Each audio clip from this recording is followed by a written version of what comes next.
Ndoda kutenda Drewmas media yauya wakatitsika nekuti sisi chirongwa chiri maringe nezvinoitike mudzimba kwete kumachiefs. Isusu tinope machiefs nyaya dzaitike mudzimba tiso tunoapa zvino muno mudzirimo asi Drewmas media iyi yakasati yatizisa kuti inogona kuti patsanurire pachena nekuti busire pachena kuvanhu vese zvinoitike mudzimba dzedu dzirimo. Asi sekuya kwamaita veDrewmas media tichakubudisirai nyaya dzakahwandika ende dziri pachena zviri maringe nezvikuitika mudzimba dzedu tinadzo. Asi kuti todzipatsurire pari, topirawo ani, tingapawo ani. Asi sekuya kwamaita imwe Drewmas media, aiwa ndabonga yaamho nekuti kuya kwamaita izvezvizvika takuno kuchitore nyaya dziri mumakanyi mwedu togona kumupawo. Tinoti dzimwe nyaya dzekuti dai zvaibvira Drewmas media mainge muripo. Dzimwe dzinombudikidza isusu, dzimwe dzinombudikidza vamwe vanhu, dzimwe dzinombudikidza madzimai edu, dzimwe dzinombudikidza vamwe vanhu vese. Asi Drewmas media ka rambai muripo, rambai muchiuya, tigone kumupakurira, mupewo ruzhinji rweZimbabwe neruzhinji rwenyika neworld yese iziye kuti pane dzirimwe mumusha wamwe asi hadzina kudzipira nyaya idzodzo. Ngedzehuroyi dzirimwe mumusha, ndedzekuroorana dzirimwe mumisha, dzakawandisa nyaya dzirimwe mumamusha wamwe dzinode kuti veDrewmas media mugone muchizwa. Notenda yaamho ndiri muno muChipinge, ndakamira ndiri panapa paGMB ndatenda veDrewmas media nekuya kwamaita. Asi tinadzo ndikatora namba dzenyu tichakupai pasina vhiki, tichakupai dzakawandisa nyaya dziri maringe nemuno muChipinge. Notenda yaamho zitangu ndinitavhati kwamadenya anobve pangaoni patoti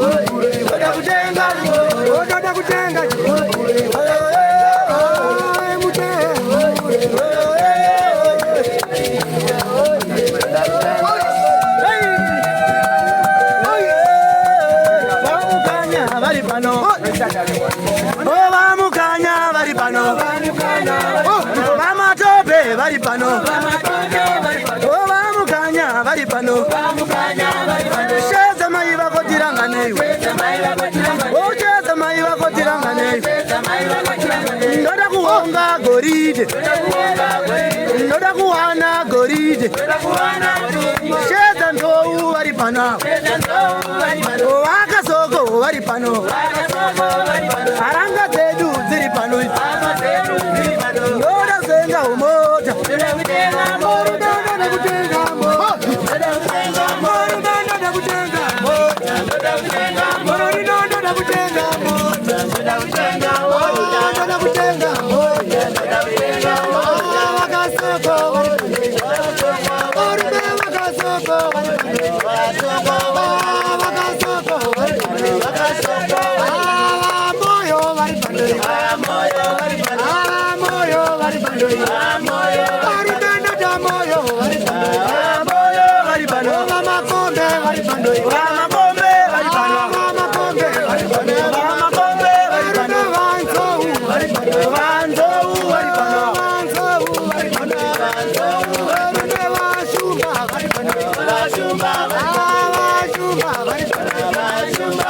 muri yeZimbabwe muri rudadiso.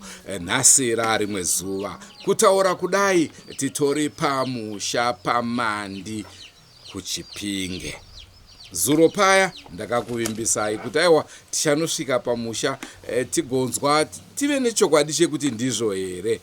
Nhau tagadzira yavapo, asi nekuda kwenguva dzedu taona kuti tikwanise kunge panoziva chirungu chekuti editing, nguva dzacho hadzichatendere kuti tinge chikupai. Asi pari zvino ndoda kukupaika mwanasikana anga achibatwa nemhepo yaMandi. Saka regedzai nditi ndoda kukupai Mandi ambotaura tinzwe kuti Mandi uyu zvakamira sei.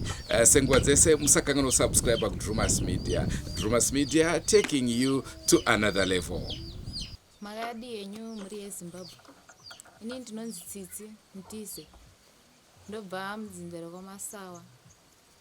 B ihanzvadzi yangu. Mwana wamainini wangu. Ndofunga zvinhu zvakatanga 2015 ndaigona kungotanga kurwara tobva ndatofa. Vanotanga kuchema vachiti munhu yafa. Sisi wangu waibva watanga kuita mweya mutsvene. Vanhu votofonerwa kuti uyai henyu munhu yaanyarara. Kaizoti papaye vanhu vatohaya mota kuti nditakurwe kuendesiwa kuchechi kunonamatira. Tobva ndamukira murodhi. Ini ndamukira murodhi ndaichizobvunza kuti ko chii chaitika. Vanhu vaisingandiudzeba, vanhu vaingonyarara vachingoti akurwara. Asi ni chaizondinetsa, pane munhu aiuya kumberi kwangu asina musoro. Achiti wandiziva here? Ndobva ndati handikuzivi. Uchandiziva. Zvopera zvakadaro. Togara kana kuita 2 months. Zvoitika futi. Vanhu votopfekera magemenzi kuti ndafa. Ndiendeswa kana kwaMutare kunenge kune murume wangu kuchechi. Zvonzi ndo zvaitika. Ndokwandaimukira ikoko.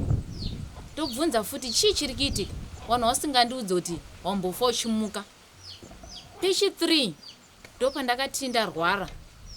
Pandakuda kuti mweya wangu ndikunasonzwa kuti wakugwina kuenda.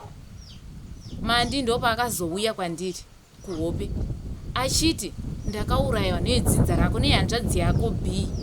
Ndikati saka iwe uri kuuya kwandiri kuti zvidii? Zvikanzi ndati ndikuzivise kuti pauri ndopandikufanira kugara. Ndatsvaga kumwe kwese kuti ndiende, asi ndatoona mwoyo wangu uchiti unofanira kuuya kwauri iwewe.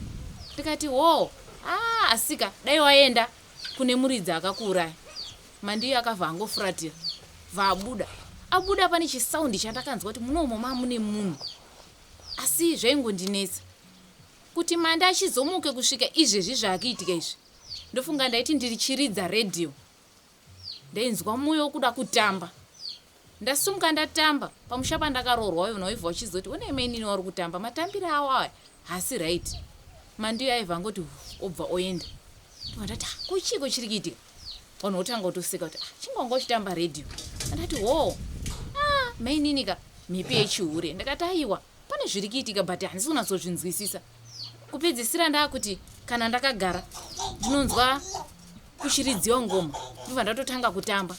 Mainini chii chiri kuitika. Ndaizopepuka vanhu vatoungana kuti ko imi muri kutamba mukuita kunge muri kutamba zvemashawe kunge traditional dance. Ndobva ndati inini zvonzi iwewe ndo zvauri kuita. Pedzisira murume wangu akugumbuka nazvo kuti uyu ane mhepo yechihure. Ndikati kwete pane zviri kuitika. Pane muprofita akazotsvagwa akazouya kuchechi kwedu akati hande tinokwira gomo. Ndopa akazoti imi maimi pane mhepo yengozi iri kuya, pane munhu ari kuya pamuri. Mhepo yengozi kumba kwenyu pane hanzvadzi yenyu ine mabhizinesi yakauraya munhu. Pandachibatanidza vandazoona kuti shuwa. Kubva pandakangogutsikana kuti shuwa hanzvadzi yange yakauraya munhu. Anga akuchitikana nekuhope. Ndakarara kunzwa chisaundi. Kana asvika otanga kuridza dzemashawe. Nyangwe ndakarara pasi ndombonzwa ndakarara pamubhedha otanga kutotamba ndiri ipapo. Pandinoti pengeni ko chichera ndiri kuita ndiona sisi wangu wakamira kuti ko uri kuita sei. Handisi kutoziva kuti ndiri kuita sei. Ndikungoona ndakamira ipapo pasina ndakarara. Ndorara pasi ndonzwa ndo zviri kuitika. Chandakanazonatsogutsikana futi kuti hanzvadzi yange yakauraya munhu. Ndaiti kana chimwe icho chichauya ndiri pakati pekutamba redhiyo. Ndaikavira mwana wangu kunze kuti uri kudei. Ndaimusandidzira uko. Sisi wangu uchitanga uchema kuti ko uri kusandudzire mwana. Ndaizozviziva kana mhepo yaienda ndoona sisi wangu achichema. Mwana wangu achichema pasaidi mudiki wacho. Onzi ivi ko kusaidzire mwana akite. Ndoti hapana zvandiri kuziva ini. Pekupedzisira pandakazonatsokuona kuti imi zviri kumboitika pandiri. Ndine mudzimi here uri pandiri. Asi madhimoni aya anateta ada kudzoka futi here pandiri. Ini ndakashandirwa nchinzi mhepo yakaenda. Ndopa ndakazoti ndichiona African movie. Ndichiona movie rero. Ndebva ndaona munhu ari kubuda ipapo. Haana musoro, ari kungochuchara. Chii? Ndobva ndadzima foni. Kupedzisira ndakungoita upenyu hwokuti ndinoona movie re 3 hours, 2 hours kusvika kuchene. Ndakamboti pamwemba munomu kuti chii? Kuti pana akabata ngeni mbochinje room. Ndofunga ndakabva ndazoenda kuimba imwe yamaiguru wangu. Ndikanorara imomo. Wakandibvunza kuti mainini sei musingarari. Ndikati ini handichavhinzwisisi kuti ndirare pasi. Ndinonzwa dzimbo dzemashawe. Ndikazonzi ndatamba. Mimi muchanditi ko muri kuita sei nokuti kwese kwandiri kurara vanhu vakungonditi munomuka muchitamba. Munomuka muchiita izvi. Munomuka muchichinja fesi yenyu. Saka hatichakudei. Pedzisira Mandi wacho achizoita kuuya. Ndofunga paakauya sisi wangu ndaiwati sisi pane munhu ari kuuya kwandiri. endai kwakati mukolekte mari yangu 30 US, endai kwakati mukolekte 15 US yechibage, ndaita zvekutenga chibage. Mandi pandiri kutaura nechop andakabva ndachizonatsomuona, asi musikana iyeye anga asina musoro, pamwe pacho endirasisa fesi. Akachizeta kuya kuti panguva yakapinda pandiri ndakabva ndadonha. Sisi wangu pawakatanga kutora mvura yekwatenzi nebhuku rekwatenzi kuda kundiisa pachesti, akabva atanga kuchinja mutauro. Akati muri kupedza zvese, ndakatosvika kare kune mukuru wemazuva. Imimi chitofamba muende kune mukuru wemazuva. Kuti ndigare mukati memusha uno hazviite, handirodzinzira ndau ingabai. Shuwa akapfeka trouser rake, hembe dzake, akutofamba usikanza. Ndifambe nemota bai, ndofamba netsoka. Svika wanhu wemusha umomo wamukumbira kudaro, ndatakurwa ndakahaka kudaro, ndaisiwa mukati memusha wedu. Mhepo yepa yakaenda, ndakavhunduka kuti kuchii chiri kuitika, ndauya sei pano. Vanhu vakangoti wauya une mhepo yanga yakakugara. Mhepo yechinguva chinotera. Vaihaka futi. Yahaka futi. Inini handina chandakaziva. Pakupepuka kwandakaita, ndakapepuka pane murume andakapa hagi. Ndikati vhundu, ndine trouser. Ndikati kochii, ndauya sei pamuri, ndambokuhagai sei. Zvikanzi pane zviri kuitika. Munhu akauraya nehanzvadzi yako ndiye anga ari pauri. Ndikati ini ndaichichema ndichinzwa hama dzangu dzichinetsana, wachikakawadzana kuti yatiitei mari, yatiitei tiende kuri kutaurwa kunzi handei ndinokudhairektai. Vanhu wachikakawadzana wachiti hatizvizive zvikwambo.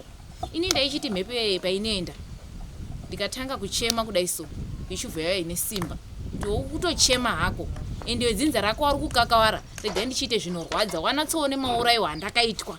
Ndeshuwa Mandi aibva adonha. Aiti kana padombo ndikaroera haukuware noti ndini ndiripo, dauti wagutsikana kuti ndini Mandi ndakauraya naB. Ende shuwa aiti kana akadonha paadonha otanga utogwina. Mukuona zvandakaitwa, ndakauraya kunge huku. Saka ndiri kukuratidzai imi mukuona kunge wenyu ndiye akwara. Kana akakwara haisi mhosva nokuti indakauraya zvinondirwadza. Wanhu wese ndopakatanga uchibatana musoro, kugutsikana. Kwese kwaenda kana kupolisi waenzi handikuperekedzei mubhadhare. Ende shuwa indaizoti ndapengenuka. Ndakati ndawaperekedza takahaka kudaro, ndadzoka mumba, chaindinetsa ndaigona kuti ungopepuka panzvimbo yandiri ndakarara, ndakachinja hembe. Ndaichitombochema kuti inini ndachinja hembe idzi nguva iyi, ndaita sei? Ndopuwa chikafu dzimwe dzenguva ndakahaka. Ndodya chikafu, mhepo painobuda ndinenge ichidaidzira kuti ndine nzara, zvonzi chingatakupa udya. Ndoti nguva iyi ndozvi zviri kundinetsa muri yeZimbabwe, kuti daiwo kwamasawa waita chinhu 1 tabatana taona kuripa munhu ushu andizorodzawo pandiri. Ndaimbona pa waifamba waidya moto, mhepo iyo yaenda, waisarwadziwa here mukanwa kana kuratidza kuti watsva? Aiwa, handirwadziwi. Zvese zvainenge yaita handirwadziwi, asi ndinorwadziwa pawanenge wapikisana, kunge pandakapepukira ndiri pamba so. Handinatsopaziva hangu, but pamba ipapo ndakapepuka ndichiona munhu wanga wakagara nehama dzangu dzadzakagara nemumwe murume airatidza kunge muprofita pamba pane jirawo. Ndo pandakapepuka ndikavhunduka kuti ko ndauya sei panapa. Zvikanzi pane zviri kuitika.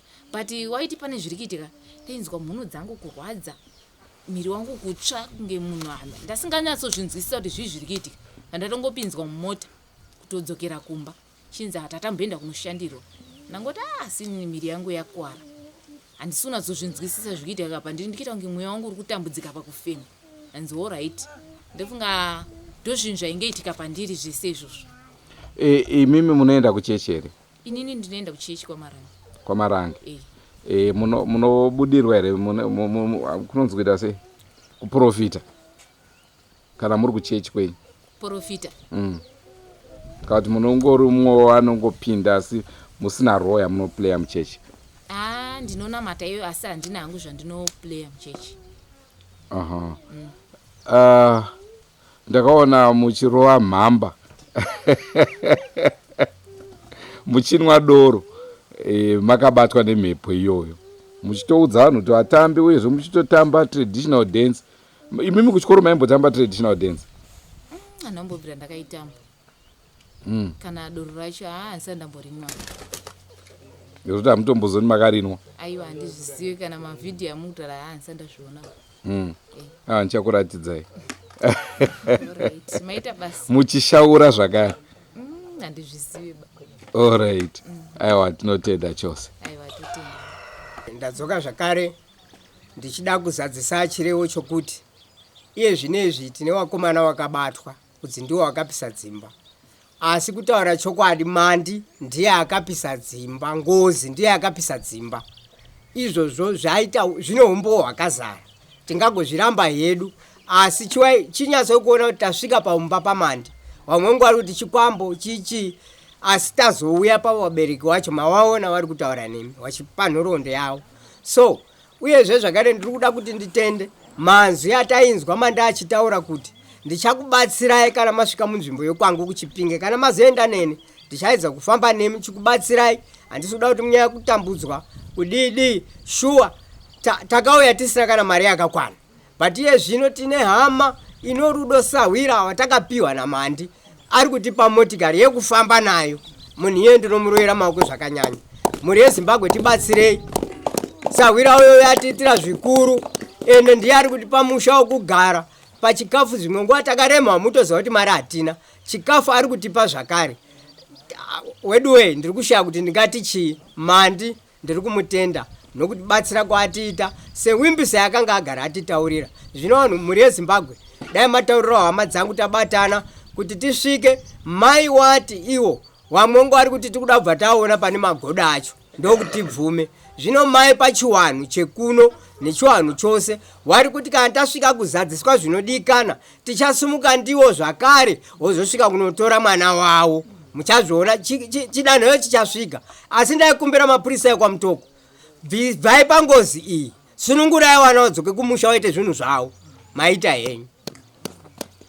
Ndicho chirongwa chandakupai chidiki zvacho, asi ndofunga matodzidzawo zvikuru iri kuita kunge movie pamusoro pekarekta Mandi. Matodzidzawo kuti Mandi ndiani.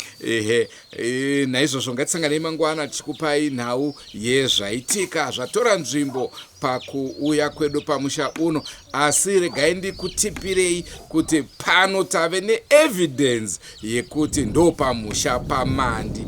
Tave neevidence yekuti vanhu vaiti Mandi chikwambo icho, vamwe vachiti ingozi. Aiwa, ingozi. Rangu zita ndinonzi Andrew Neshamba. Senguva dzese, don't forget to subscribe to Drewmas Media. Drewmas Media are taking you to another level. Ngatisanganei mangwana chikupai chirongwa chamunoda, chirongwa chamakamirira, chirongwa chiri kupa dzidziso yekuti munhu haangofi sehuku. Goodbye my friends. Goodbye my friends. Wakamboonana tichazoonana nerimwe zuva hama dzangu. Goodbye my friends. Goodbye my friends. Wakamboonana tichazoonana nerimwe zuva hama dzangu. Ini ndokuenda kubasa kwangu. Iwe makiwe mkaranga.